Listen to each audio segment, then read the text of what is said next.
एक बहुत सुंदर सा प्रसंग आपके जीवन में आपको काम आ सकता है, कभी मौका लग जाए, कभी मौका लगे। डॉक्टर ने इस बेटी ने तो 15 साल की आयु में शिव पर विश्वास कर कर अपने शरीर की गांठ को जल चढ़े हुए जल से, बेलपत्र से ठीक कर लिया और डॉक्टर ने नॉर्मल रिपोर्ट भी कर दी।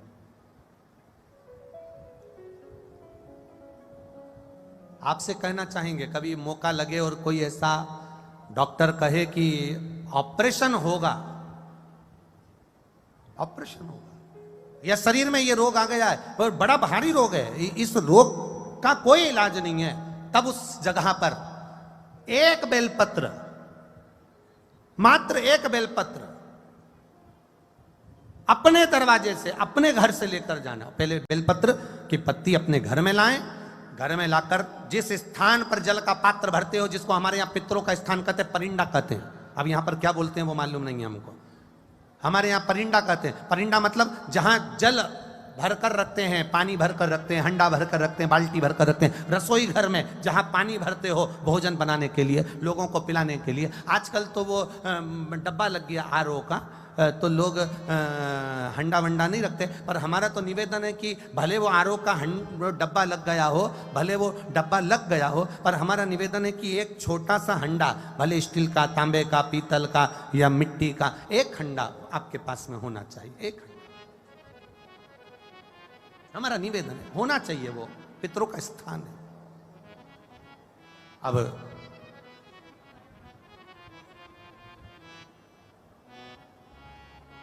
महाराज कहा डॉक्टर ने रोग भारी है, डॉक्टर ने कह दिया इनको तकलीफ बहुत ज्यादा है, इसका ऑपरेशन होगा, तकलीफ है, आगे चलकर बहुत बड़ी बीमारी के योग बन रहे हैं, कोई तकलीफ आने वाली है। उस जगह पर ये लकुलेश अवतार शिव जी का आपके जीवन को सार्थक करेगा। वो एक कहते हैं ना कि वो कोरोना का वैक्सीन लगवा लिया तो वो फिर वो वायरस अंदर नहीं आता है, प्रवेश नहीं करता। भगवान शिव के जितने नाम हैं, भगवान शंकर के जितने अवतार हैं, भगवान शिव के जितना गुणगान है, भगवान शंकर के जितना स्वरूप है, ये सब शिव जी का जो नाम है, शंकर भगवान का जो स्मरण है, शंकर जी की जो नामा शैली है, ये सब कहीं ना कहीं हमारे लिए वो इंजेक्शन है जो हमारे जीवन की सार्थकता दे देता है, हमारे जीवन का आनंद का, हमारे जीवन की प्रसन्नता। महाराज शंभु शरणे पड़ी मांगू घड़ी रे घड़ी, दुख काटू दया करी ने दर्शन आपो।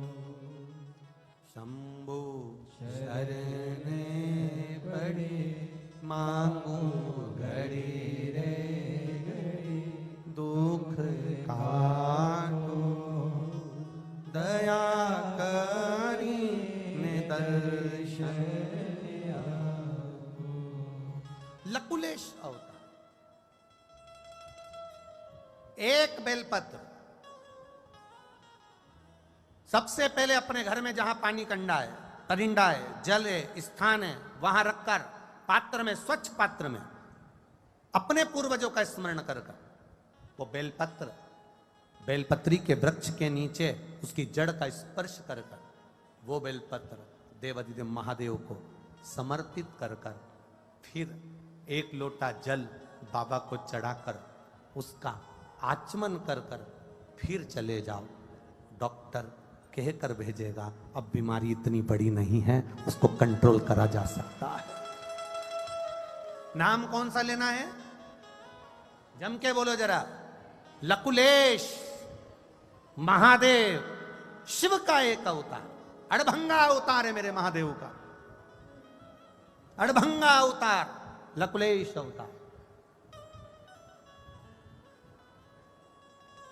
कुर्म पुराण में, मत्स्य पुराण में स्कंद पुराण में शिव महापुराण के अंतर्गत लकुलेश अवतार का वर्णन मिलेगा।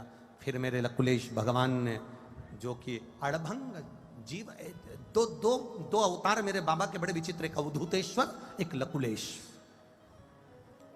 एक शिव जी का अवधूतेश्वर अवतार, अवधूत।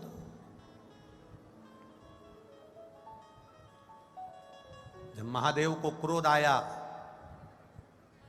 और क्रोध को ब्रह्मा जी ने ले जाकर समुद्र में डाला, डालते से जो भगवान का एक स्वरूप अवधूतेश्वर का जो स्वरूप प्रकट हुआ था, उसी अवधूतेश्वर के प्रकट स्वरूप से जलंधर का प्रागट्य हुआ था। एक अवधूतेश्वर और एक लकुलेश, ये दो बड़े विचित्र हैं, बड़े विचित्र। अवधूतेश्वर अवतार भगवान शिव का जो अवधूत नाम है, भगवान शंकर का जो अवधूतेश्वर नाम है, भगवान शिव का जो अवधूतेश्वर वर्णन किया गया है, ये अवधूतेश्वर भी हमारे लिए बड़ा सिद्ध नाम है, बड़ा सिद्ध है। इसलिए एक बार सब प्रेम से बोलेंगे, बोल अवधूतेश्वर भगवान की, श्री लकुलेश महादेव की।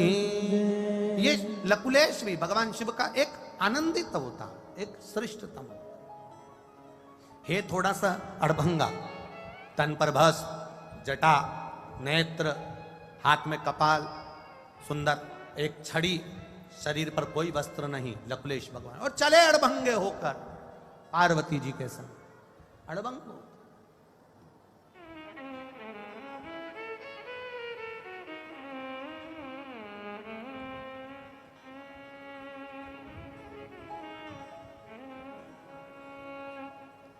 और फिर विनती निवेदन जो किया शिव तत्व के लिए, अरे शिव के सिवा कहीं दिल ना, शिव के सिवा कहीं दिल ना लगाना। ये शिव का एक अड़भंगा स्वरूप है, शंकर का एक आनंदित स्वरूप है, जिसमें व्यक्ति खो जाए। शिव महापुराण में आने के बाद होता क्या है, ये लोग, ये पूरे बैरीगेट के आसपास में लोग 3-3 घंटे, और 3 घंटे तो कथा के ही है, उसके पहले 1-2 घंटे पहले से खड़े होंगे, कम से कम 2 घंटे पहले से खड़े होंगे, 2-2.5 घंटे 3 घंटे से पहले खड़े होंगे, और 3 घंटे कथा के 6 घंटे तक लगातार बैरीगेट में एक जगह टंगे की टंगे खड़े हैं। मैं आस्था वालों से कहूंगा कभी कभी इन पर भी कृपा कर दिया करो।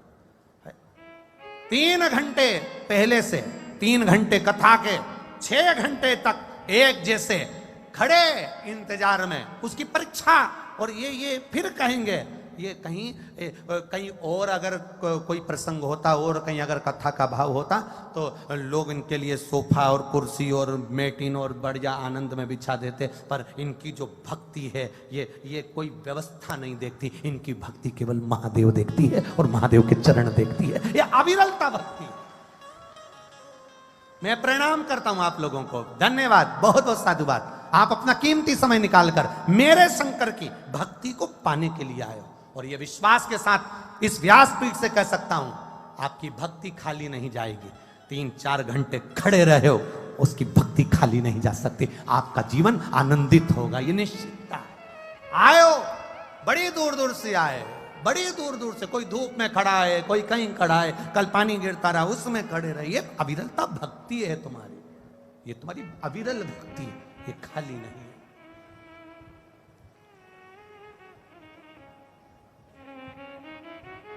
अविरल नाम मत भूलना, कौन सा महादेव? लकुलेश महादेव, नाम ना भूलिएगा, लकुलेश का स्मरण करिएगा, कभी कभी अवधूतेश्वर का स्मरण करिएगा।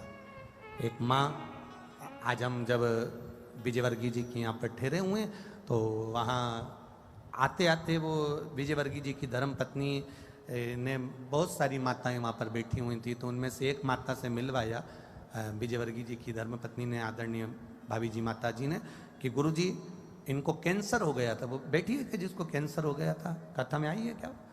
जिसको कैंसर हो गया था और पेट का कैंसर था, और आई वो कि गई, जिससे मिलवाया था चली गई हैं। तो कहा गुरुजी इनको पेट का कैंसर हो गया था, डॉक्टर ने बोला कि ये 3rd स्टेज का, इसने केवल शंकर का जल पीकर और एक बेलपत्र खा खा कर, गुरुजी बेलपत्र खाने से मुंह में छार छार हो गए थे, कई बार छाले पड़ गए थे, पर मैंने शिव की भक्ति नहीं छोड़ी गुरुदेव। जब मुंह में छार छार हो गया तो बेलपत्र को पीस कर उसकी गोली बनाकर पानी से निकल जाती थी, जिससे मुंह में छार ना हो। और गुरुदेव ऐसी कृपा हुई, डॉक्टर ने कह दिया तुम्हारी सारी रिपोर्ट नॉर्मल हो गई और मेरा कैंसर समाप्त हुआ। ये शिव तत्व है, योग घड़ी है, ये त्रिकालदर्शी है, कैलाशी अविनाशी है।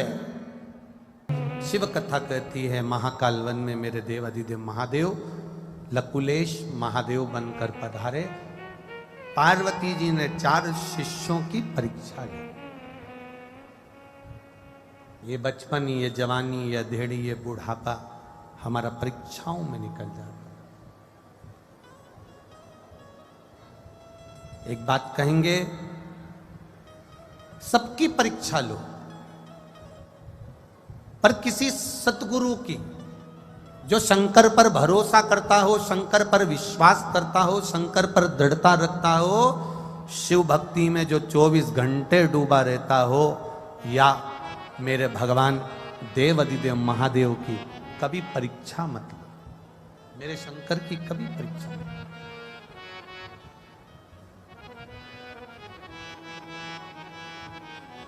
मेरे शिव की परीक्षा से दूर रहिए, मेरे शंकर की परीक्षा से दूर रहिए। शिव की कभी परीक्षा नहीं है, शंकर भगवान की कभी परीक्षा ना। शंकर के जो भक्त होते हैं उनकी कभी परीक्षा ना।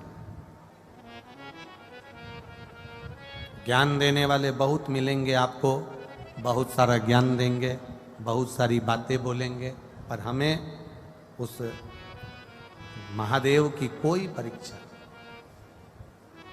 हां, शंकर की परीक्षा मत लो, किसी सतगुरु की परीक्षा मत लो, कोई शंकर के उपासक की परीक्षा मत लो, शंकर भगवान की परीक्षा मत लो, पर उनकी प्रतीक्षा करो, इंतजार करो कि वो कब कृपा करेगा, कब दया करेगा।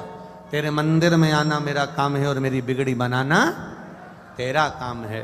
तेरी चौखट पर मैं आ ही गया, मुझे दर्शन दिखाना तेरा काम है। आप अपने जीवन काल में जिसका साथ कर रहे हो, जिसका साथ पकड़ रहे हो, उसमें आपकी स्मरणता होना चाहिए कि आप जिसके साथ में हो, उसके साथ में रहकर आप उससे क्या सीख रहे हो।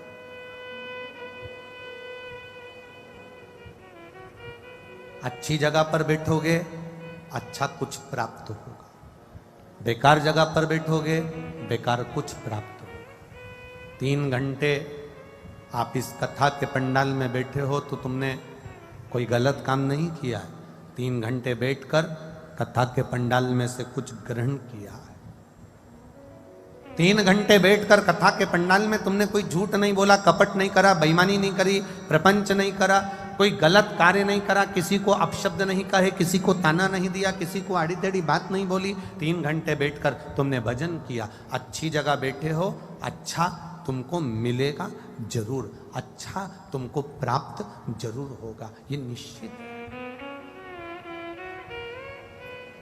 एक बात बहुत स्मरण में रखिएगा, यहां से निकलो ना, जब यहां से बाहर जाओगे एक चाय बाहर जाते जाते ठेले वाले से लेना। हाथ ठेले वाला कोई चाय बेच रहा हो ना, उससे पूछना चाय कितने की है। ठेले वाला कह देगा 10 रुपए में। मिलती है ना? अरे बोलो तो जम के, मिलती है। कितने की चाय? 10 रुपए की। ठेले वाले से, हाथ गाड़ी वाले से चाय लेना 10 रुपए की। और आगे जाना किसी अच्छी दुकान में, साधारण सी दुकान हो, ज़्यादा वीआईपी नहीं, साधारण सी, उसमें जाना, चाय देना कितने की? 15 रुपए की। उससे वीआईपी होटल में जाना, जिसका डेंटिंग पेंटिंग अच्छा हो, थोड़ी साज सज्जा ठीक हो, डेंटिंग पेंटिंग अच्छा हो, चाय देना कितने की? 20 रुपए की। अब 5 स्टार होटल में जाओ, बहुत बड़ी होटल, बहुत बड़ी, और बहुत बड़ी होटल में जाना और वहां जाकर चाय लाना। चाय की कीमत 50 रुपये, 150 रुपये, 100 रुपये। एक चाय ठेले पर ली 10 रुपए की थी, दुकान पर ली 15 रुपए की थी, होटल पे ली 20 रुपए की हुई। फर्स्ट क्लास में गए तो वो और अलग मिली, और 5 स्टार में गए तो वही चाय 150 की मिली। शक्कर भी वही है, दूध भी वही है, चाय की पत्ती भी वही है, जिसमें पी रहा हो कप भी वही है। बस अंतर इतना है कि चाय 5 स्टार के अंदर है इसलिए 150 की है, रोड पर है तो वो 10 रुपए की है। ये तुम्हारे ऊपर निर्भर करता है कि तुम्हें अपनी कीमत कैसे बनाना है। कहीं पान के ठेले पर खड़े रहोगे, जुआरी के पास बैठे रहोगे, दारू कुट्टे के पास बैठे रहोगे तो तुम्हारी कीमत केवल 10 रुपए की रहेगी, और कहीं सत्संग में बैठे रहोगे तो तुम्हारी कीमत बढ़ जाएगी। ये तुम्हारे ऊपर है।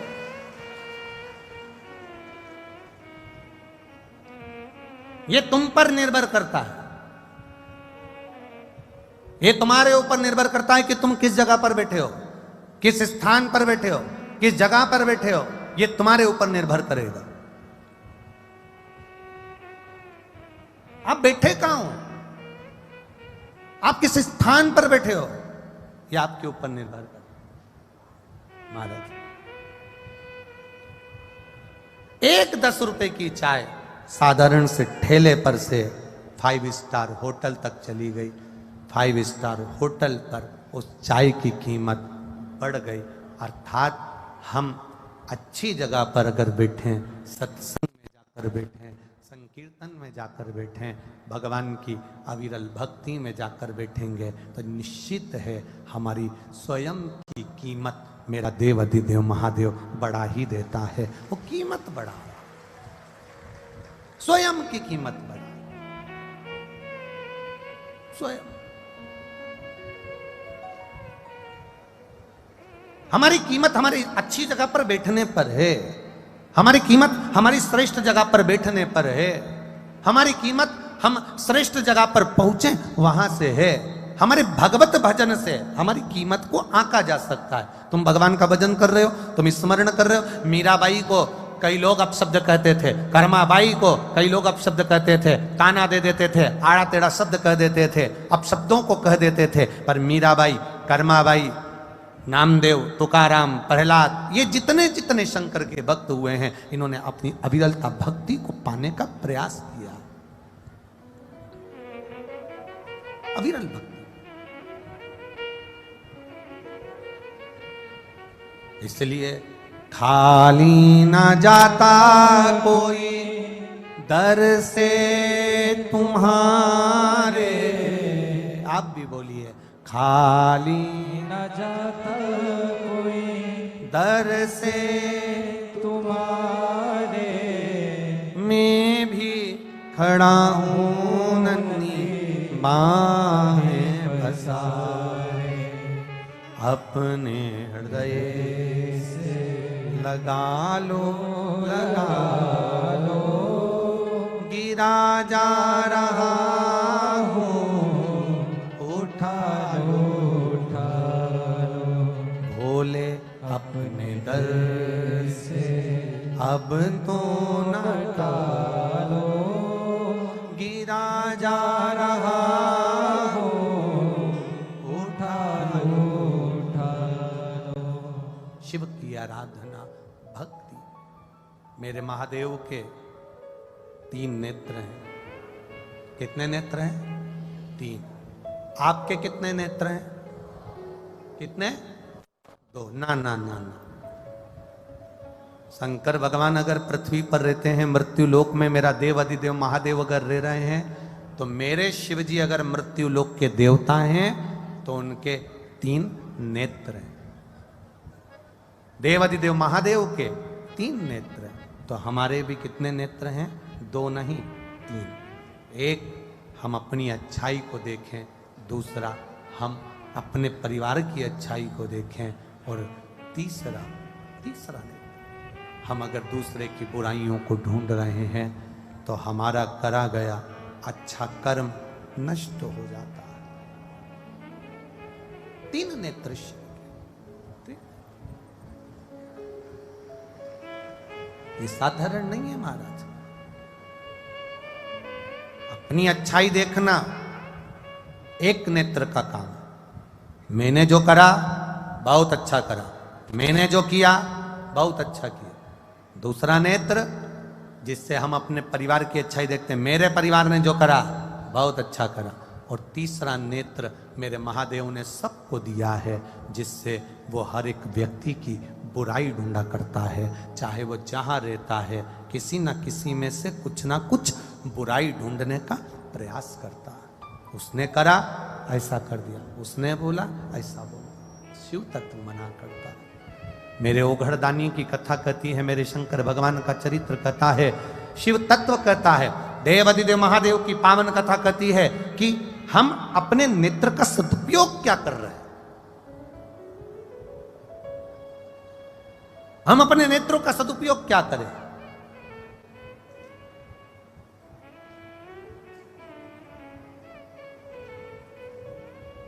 महाराज बड़ी मुश्किल से ये नेत्र मेरे देवाधिदेव महादेव ने दिए, बड़ी मुश्किल से।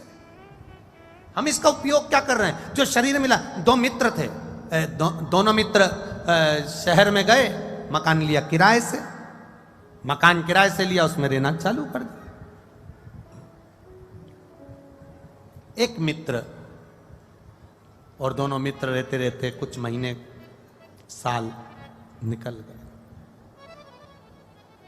कुछ साल निकल गए।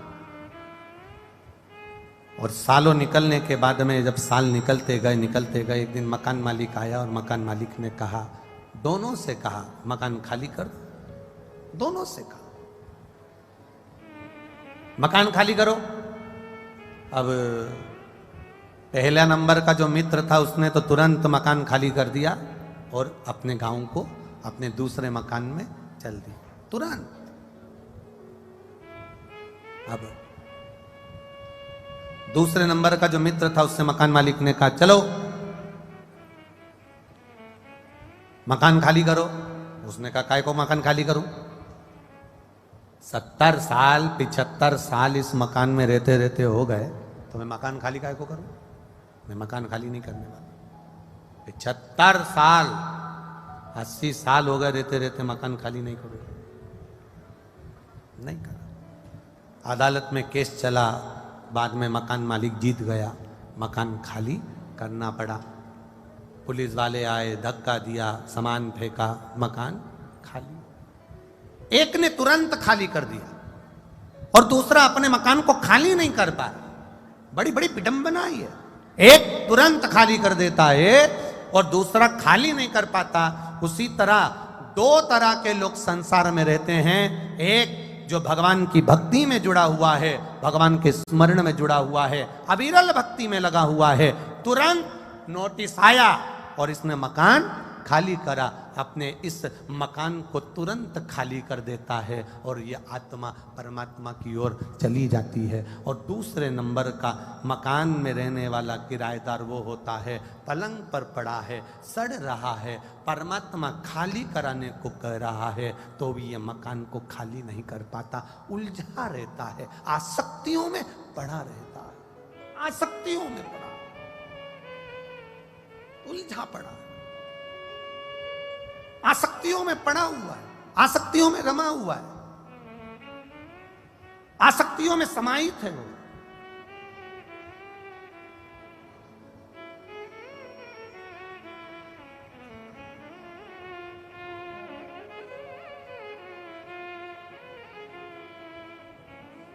क्या दिया होगा?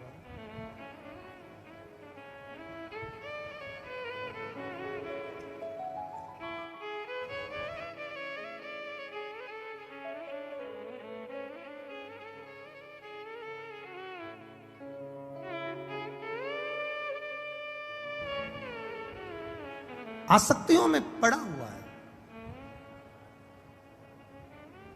और जब आसक्तियां व्यक्ति को घेर लेती है, आसक्तियां व्यक्ति को पकड़ लेती तो फिर वो छोड़ नहीं पाता, छोड़ता नहीं है। काम, लोभ, आसक्ति, तृष्णा, वासना ये व्यक्ति को पकड़ती है, खींचती है। शिव महापुराण का काम है। बहुत सुंदर प्रसंग है महाराज जी, ध्यान दीजिएगा। भगवान कृष्ण, दुर्योधन, अर्जुन, शकुनी, सब, भीष्म पितामह, धृतराष्ट्र, गांधारी, कुंती माता, पांडु, जितने भाई हैं पांडव सब एक साथ रह रहे हैं। कौरव जितने साथ थे सब एक साथ रह रहे हैं, एक घर में रह रहे, एक परिवार में रह रहे। भगवान द्वारिकाधीश का आगमन भी हुआ, जाना भी हुआ, आना भी हुआ, सब मिले जुले, सब प्राप्त हुआ। पर देखिए दुर्योधन और अर्जुन में एक अंतर सबसे बड़ा था। दुर्योधन ना भीष्म पितामह से राय लेता था, दुर्योधन ना धृतराष्ट्र गांधारी से राय लेता था, दुर्योधन ना अपने भाइयों से राय लेता था, दुर्योधन ना द्वारिकाधीश से राय लेता था, दुर्योधन ना अपने गुरु द्रोणाचार्य से राय लेता था, दुर्योधन जब भी राय लेता था अपने शकुनी मामा से राय लेता था। और अर्जुन सबको छोड़कर अगर राय लेता था तो द्वारिकाधीश से राय लेता था। दोनों में अंतर है, दोनों में। एक आप बैठ कर रहे हो, दूसरा आप राय किससे ले रहे हो, तीसरा भोजन कैसा कर रहे हो, ये आपके ऊपर निर्भर करता है।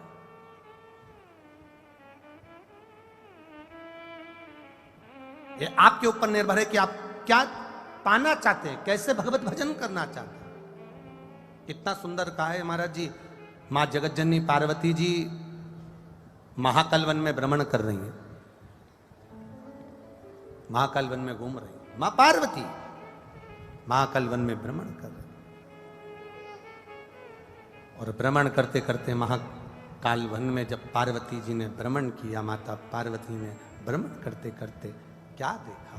माता पार्वती, 4 शिष्य,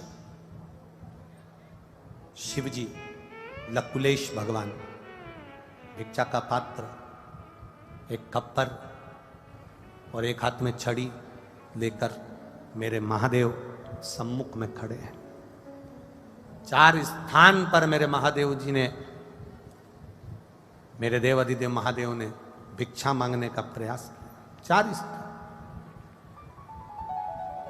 और जब 4 स्थान पर जब मेरे देवाधिदेव महादेव ने भिक्षा मांगने का प्रयास किया, वो 4 स्थान सहजता के नहीं थे। देवाधिदेव महादेव ने उन 4 स्थान पर जहां पर लकुलेश बनकर भिक्षा मांगी, वो सहज स्थान नहीं थे, वो साधारण स्थान नहीं थे। पहला, मेरा देवाधिदेव महादेव जहां से कुछ प्राप्त कर रहा है, वो कोई साधारण सा एक जीव जिसके दरवाजे पर मेरे लकुलेश भगवान खड़े हुए हैं। साधारण, एकदम सहज, एकदम सिंपल।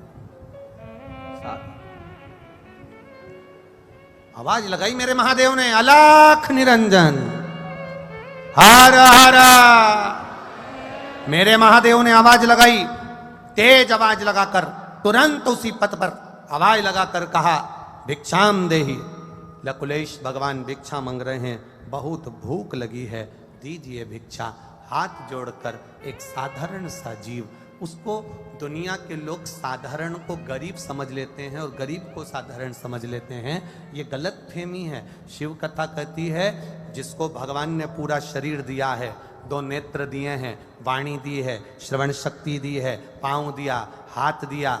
याद रखना, दुनिया के लोग कह दें कि ये गरीब है, कभी मत मानना। अगर भगवान ने पूरा शरीर ठीक दिया है, नेत्र दिए, वाणी दी, श्रवण शक्ति दी, पूरा शरीर, हाथ पैर सब अच्छा दिया है, तो महादेव को धन्यवाद देना कि तूने गरीब बनाकर पैदा नहीं करा, मुझे करोड़पति बनाकर पैदा करा कि शरीर अच्छा दिया।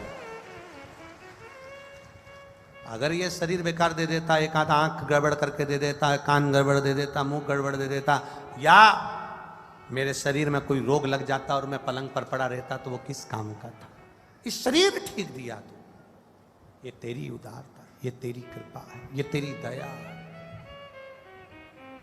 और तेरी कृपा बिना न हिले एक भी अणु, लेते हैं श्वास तेरी कृपा से। तनु तनु बखान क्या करूं मैं राखों के ढेर का, चपटी भभूत में है खजाना कुबेर का। हे गंगधार मुक्ति द्वार ओमकार तू भोले ओमकार तू आयो शरण तिहारी शंभु दार दार तू कैलाश के निवासी नमो बार बार नमो बार बार आयो शरण तिहारी शंभु तार तार शिव कृपा से मिला, शंकर की उदारता से मिला, शिव तत्व की प्राप्ति से मिला। सहजता नहीं है महाराज। अगर वाणी अच्छी दी, शरीर अच्छा दिया, तो प्रयोग अच्छा होना चाहिए। श्रेष्ठता हम संसार सागर के लोगों को दे।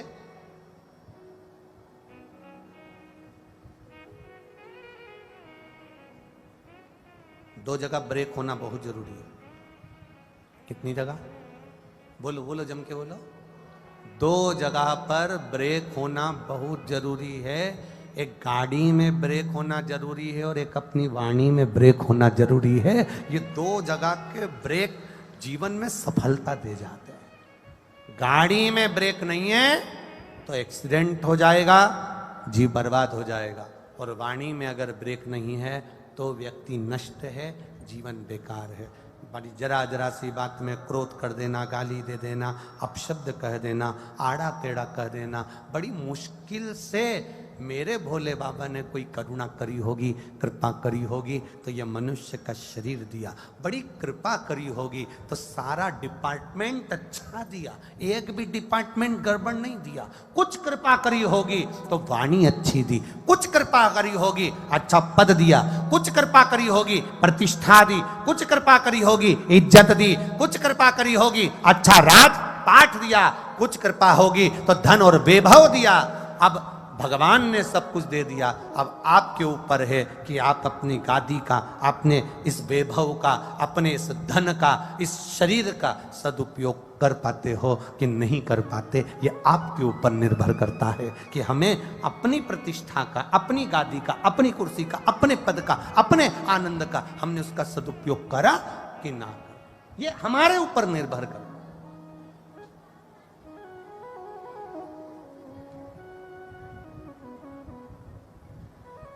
ये हमारे ऊपर निश्चित करता है। इसलिए मत बुरे कर्म कर बंदे वरना पछताएगा, भगवान की आंखों से तू बचना पाएगा, तू बच नहीं पाएगा।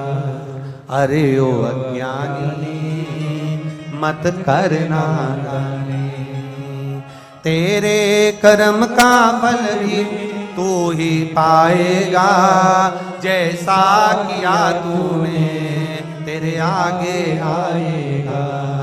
मत बुरे कर्म कर बंदे वरना पछताएगा, भगवान की आंखों से तू बच नहीं पाएगा, तू बच नहीं पाएगा।